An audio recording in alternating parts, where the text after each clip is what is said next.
Hello, everybody. It is Friday night, February 3rd, 2023, and it is time for the January 2023 Indie Fantasy and Sci-Fi Book Review Report.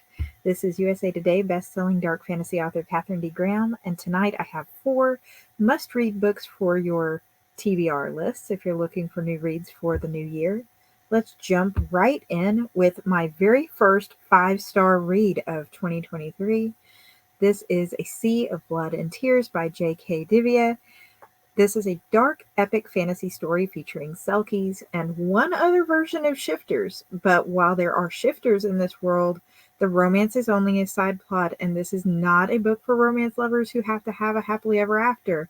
Not to give away too many spoilers, but the romantic relationship is not more important than the relationship between the main character, who is a mother, and her children. Ultimately, there's a ticking time clock in this story where the mother has to find a way to save herself and her family, with or without the help of others. She is a strong female main character who is also flawed and has to grow.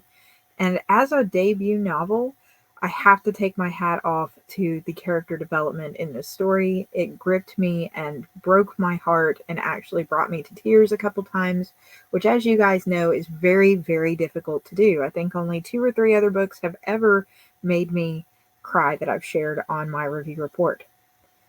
Moving on over, we have Violet Quiggle and The Wicked Garden. This is by T.D. Reyes. I hope I'm pronouncing the name correctly. It is a fantasy that reads like a middle grade fantasy, so I'm going to go ahead and tag it as middle grade here. This one's a 4-star read. It does tackle some very controversial and heavy topics, such as retribution owed to individuals who were wronged as a result of colonialism on their land and the consequences that are still affecting the people who live there. It tackles social norms, authority, when it's okay to speak up, and really self-acceptance from a strong, self-confident female main character who is, by her own definition, pudgy, and doesn't care, is happy with who she is as a main character. I think that these are all much needed topics that are addressed in a way that opens doors for parents to discuss these issues with their children who may be reading. However, there are some definite dark scenes, including a couple more graphic aftermath of torture scenes that are shown. So reader discretion is definitely advised. The only reason this was not a the only reason this is not a 5-star read is because there is a couple small plot things that I've sort of wanted to know more about in the story, but it was still an enjoyable page-turning read regardless.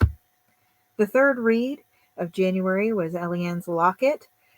This is by Elizabeth Bentz, and it is also a 4-star read. It is a YA fantasy that takes place in pretty much a regular modern-day high school, or middle school, rather. I guess high school. It's difficult to tell. There's a variety of characters in the story, but the main character is an orphan who is looking for answers about why she was given up for adoption. So that might be a trigger warning, especially if you're looking into this for your young children, just to have some answers ready. There is some heavy, heavy, heavy content in here, including substance abuse and alcoholism, abuse of children from their parents, and things along those lines. The story itself is very heavy on showing empathy and seeing beyond somebody's happy or sad or bullying exterior to what's going on inside the person, and really being open as a person to letting yourself help others, um, when maybe it'd be more comfortable to just overlook them. So there's some definite deep things here, as well as with Eliane coming to grips with and accepting herself. My last review for 2023's January is Irenaeus by Matthew Romeo. This is actually a sci-fi. It's a ghost opera meets heist with a cast that features, very happily, some non-human main characters, some original characters that Matthew has created. This story gripped me from the very beginning. The twists were unbelievable in this story, and the ending blew me away. I cannot wait to read the second book.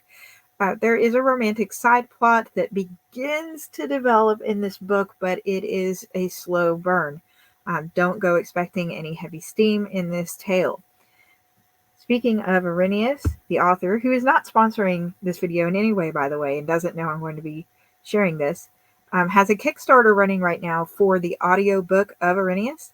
And you guys, I have backed this book. This book is amazing, and I really can't wait to hear whoever Matthew has chosen to do the narration for the book. So if you would like to support the audiobook and get a copy of it when it releases, definitely check out the link in my description box. The link for the other books that I've mentioned are also in the description box as well.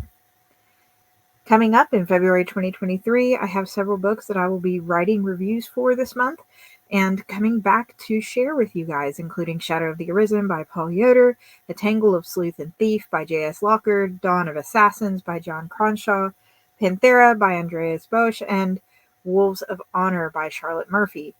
I am so excited because some of these books were truly just 5-star hidden gems, and others may not have been 5-star, but were still well worth reading. Definitely subscribe to come back and see what I give these books later in February or early March of this year. You can see my past Indie Fantasy Friday review reports on my Indie Friday review report playlist. That's a lot. Say that 3 times fast. And come meet brand new indie fantasy and sci-fi authors in either their live chats or live reads as early as tomorrow. We have live reads and live chats almost every day now through March. So I'd love to have you join in. Thanks so much for being here, everybody. Drop in the comments any sci-fi or fantasy books by indie authors that you want me to read in 2023, and I will definitely look those up. Take care. Bye-bye.